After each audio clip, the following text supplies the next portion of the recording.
Welcome back to school.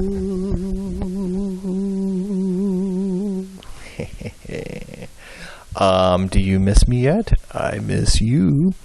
Welcome to Latin 4. I'm really excited about this year because it's the first year, I know I've said this like 800 times, if I'm going to say it one more time, this is the first year that we have ever had enough people interested in Latin 4 to actually, and AP, to separate the two classes.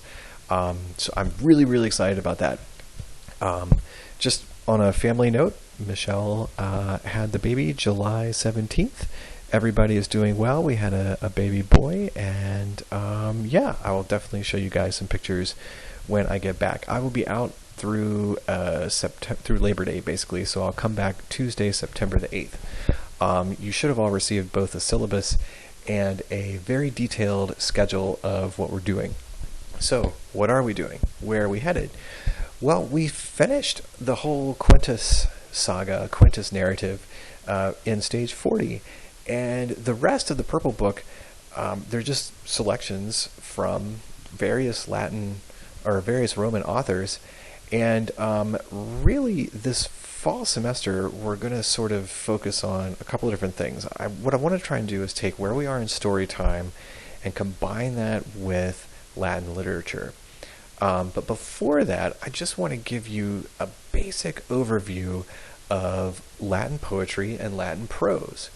And the first unit that we're going to do, as you guys already figured out, is a basic introduction to Latin poetry. We're going to focus on a couple of poets in particular, mostly the poetry of Catullus. We will read a little bit of Virgil, a little bit of Ovid, and a tiny little bit of Horace as well.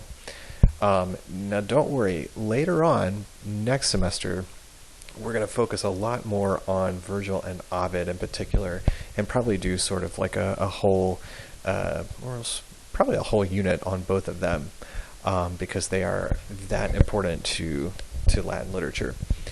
So we're going to start off with this poetry unit, and then we're going to move on to sort of an introduction to Latin prose unit, and then we're going to focus on the fall of the Roman Republic. We got to the first Roman Civil War in story time for those of you who took Latin 3 last year. And if you guys remember, that was the war that was fought between Marius and Sulla became dictator for a couple of years, did a whole bunch of weird things, and then actually resigned as dictator, leaving sort of a power vacuum. And we're going to pick it up there, and that, of course, will sort of coincide with that particular unit about the fall of the Roman Republic. And then we'll end the semester with, I think I called the unit Augustus in His Own Words, sort of a transition unit. We're actually going to read Augustus's, it's kind of hard to call it like an autobiography. It's more just like a list of achievements. It's called the Res Gestae, the things done. Dun, dun, dun. So that's where we're headed. So we're going to focus on the poetry unit first. Now, what are my expectations of you?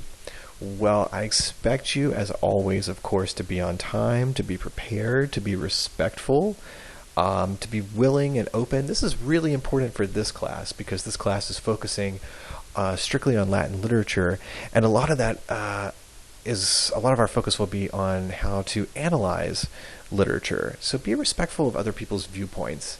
That's really important. And please, as always, pick up after yourselves.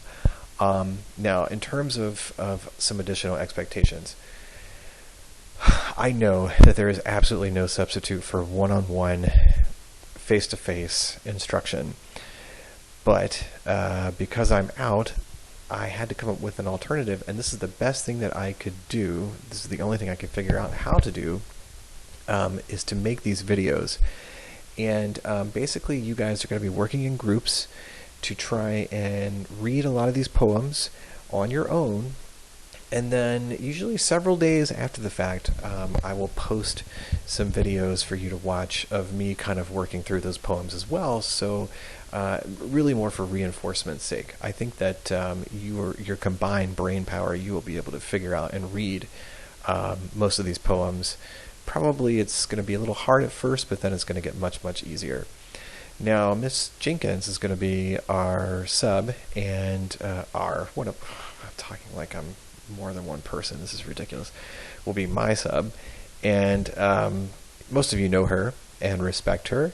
She is a retired English teacher. She is still certified as a teacher, and therefore she is a professional.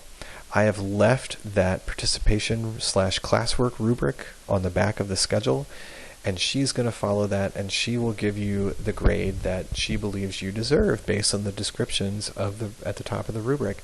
And whatever, because I trust her judgment, whatever she gives you, that is your grade. So when I come back in September, please do not come to me saying, "But Mr. Allen, Miss Jenkins took off for this, that, and the other, but really I wasn't doing..." No, no, no, no, no. I'm not entertaining any of it. Period. End of story. So, bottom line, work, work, work. In terms of quizzes and tests, I believe, I don't have the schedule in front of me, but I believe that you will have just one quiz, and that's a vocabulary quiz, over stages 42 and 45. You'll notice that the vocab lists are very, very short. And then, of course, your test will be at the end of the unit in early September. And Ms. Jenkins will certainly give you a study guide for that. I can tell you that the focus of the test will be on Catullus, since he is the sort of the poet of focus. Now, additionally, Ms. Jenkins handed out a poetry journal description, and I want you to read over that. And I think it's all there. I think I described it. I really, really, really want this to be more of a writing intensive class. I believe I want you to keep the lab book, or the copy. We used to call them copy books. I don't know if they call them that anymore because I'm old. I want you to keep it even after this poetry unit, because you're going to continue to journal your thoughts about the literature throughout this entire school year. And check out my reasons on the sheet. And yeah, so last but not least, if you have any questions whatsoever, please just ask Miss Jenkins, and she will ask me, and I will try and get you a response ASAP. If you email me, I may not see it because I'm not really checking my email very regularly. And anyway, I can't wait to see you guys in September. So take care and good luck. I'll see you then.